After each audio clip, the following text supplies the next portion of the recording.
izvozvi tiri second plaque yedu ndo yamuri kuona uyu design yacho zvese nemaisirwo yakaitwa zvakatosiyana neplaque yamunoona kuzasi uku. Saka the first plaque yakauya ndo iya yainzi izvoni yakanya kumirira mhuri kana kuti vana vaMrs Mary Kowo.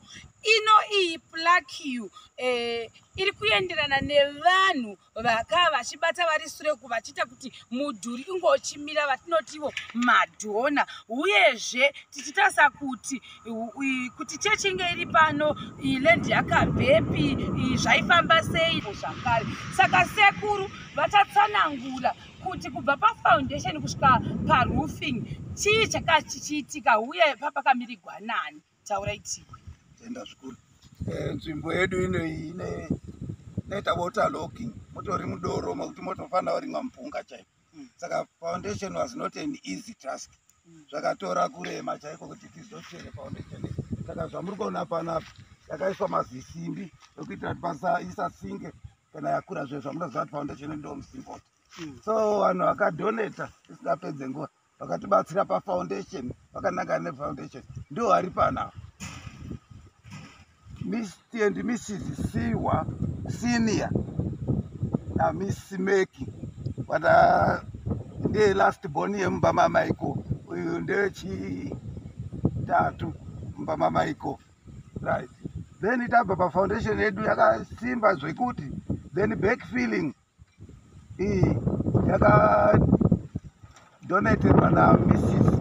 Siwa zvakare Senior na Mrs. Meki vari panapa pandambotaura uyo. Then tenda parudziro walling yakadonetwa zvakare na Michelle and Page. Dr. my friends of Mary here. And Mr. and Mrs. Mrs. Martha Meki, Mr. and Mrs. Mwabude, Mr. and Mrs. Siwa Senior zvakare, Dr. and Mrs. Musuka, Mr. and Mrs. Papaya, Mr. and Mrs. Siwa Junior, na Mr. and Mrs. Chinamasa. Anonzi matrasis aya before mazenga aiswa pano tongoda anonzi matrasi kandiwo mapuranga aya asi kuchirungu anongoti matrasis anga akamirirwawo zvakare na Mr. and Mrs. Siwa Senior uyezve Mr. and Mrs. Musuka. Tobva ipapo toenda paroofing ndo mazenga anoiswa pamusoro pematanda edu anonzi matrasis aya yanga yakamirirwawo zvakare na Mr. and Mrs. Siwa Senior. Tichibva tabva ipapo toenda pakuplasta apa ndo pakazoya timu yedu isu yakamirirwa neni. Ini ndiri ndakazolida mastages anoti plastering, paving, pulpit, flooring nepapainting apo.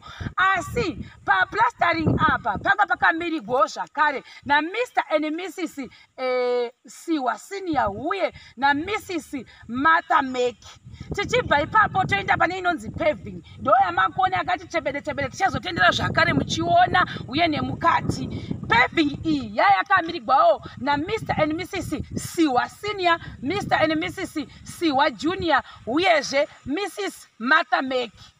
Tichizoenda pachipulpit kana kuti outer yedu zvamuri kuona yakaita apa hazvisizo zvaichiri izvozvi zvatosiyana nekuda kwokuti pakazopendwa pakazamba patikwa zvakare makombura yakamirirwa na Mr. and Mrs.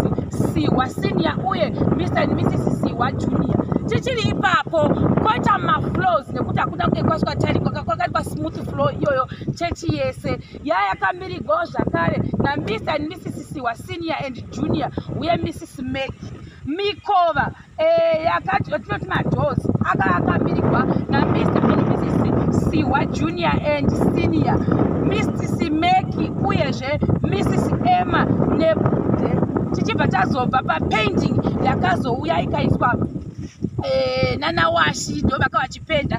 Saka iyo munoona pakaita white yanga iri undercoat. Chechi yedu isati yava zvamuri kuona zviri sure uku yakamirirwa na Mr.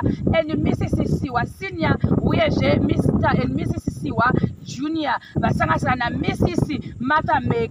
Saka sekuru vasati vataura pamusoro pezvinhu zvamuri kuona kukona Kowo chipotipewa song yaifarigwa zvakare naMrs Mary Kowo.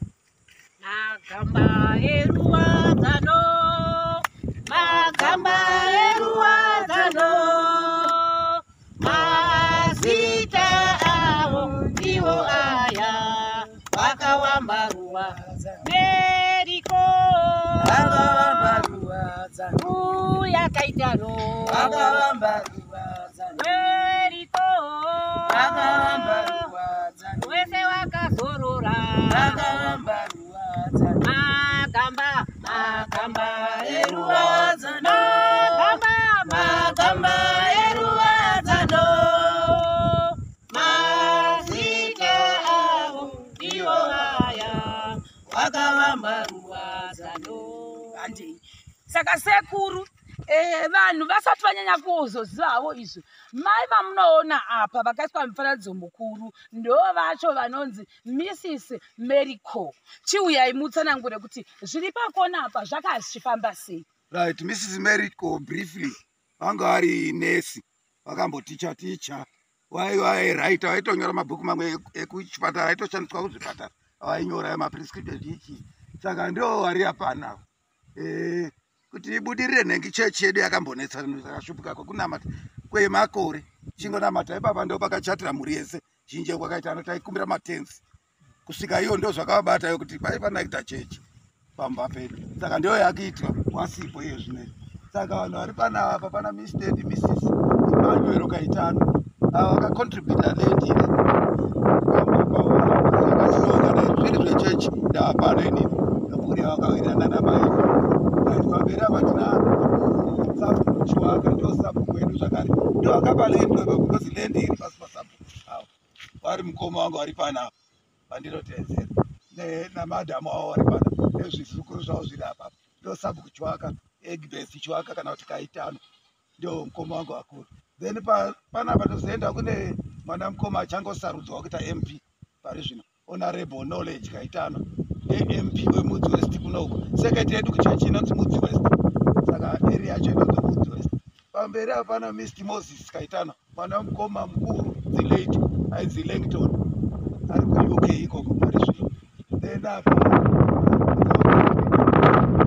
mukoma wangu yari panapa sisters my boys a family of 8 pasara sisi tiri 2 6 to 7 saka Charles Kaitano Kaitano yesambuku uye zvakare totenda tochibva ikoko Mary Kowo kwamba Magamba eruwadzano, magamba eruwadzano, mazita avo ndiwo aya, vakawamba ruwadzano. Mary Kowo vakawamba ruwadzano, yakazorora vakawamba ruwadzano, ana Kaitano vakawamba ruwadzano, wese wakazorora vakawamba ruwadzano.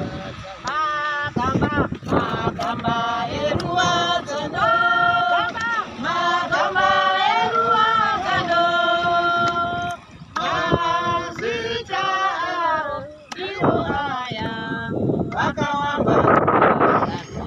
Right. Kuseri kuno kwamuri kuona ndokumwe zvakare kwakaiswa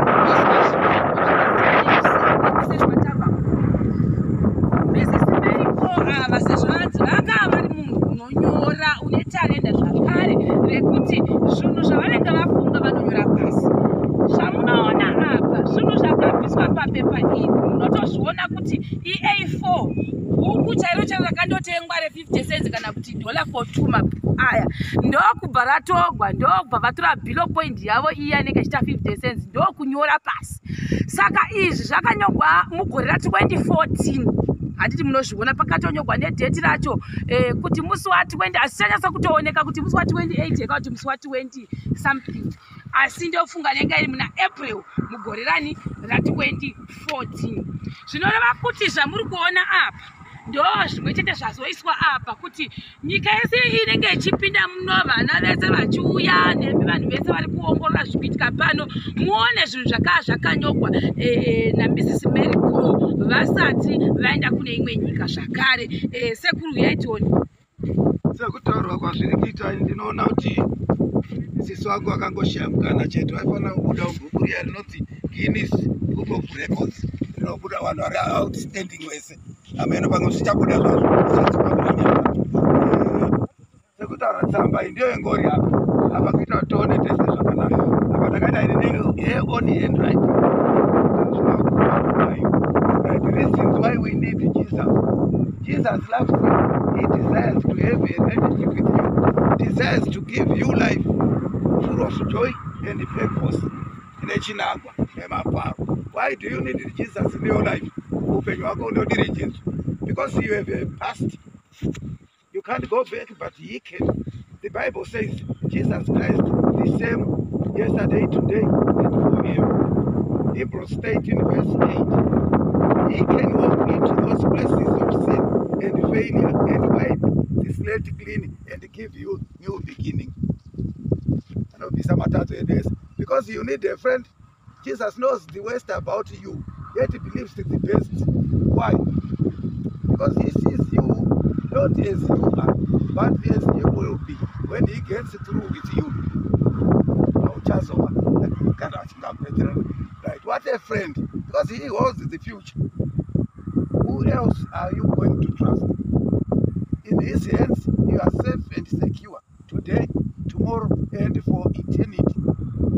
His word says, "For I have plans that I have for you, plans for good, not for evil, to give you a future and hope in those days. When you pray, I will listen."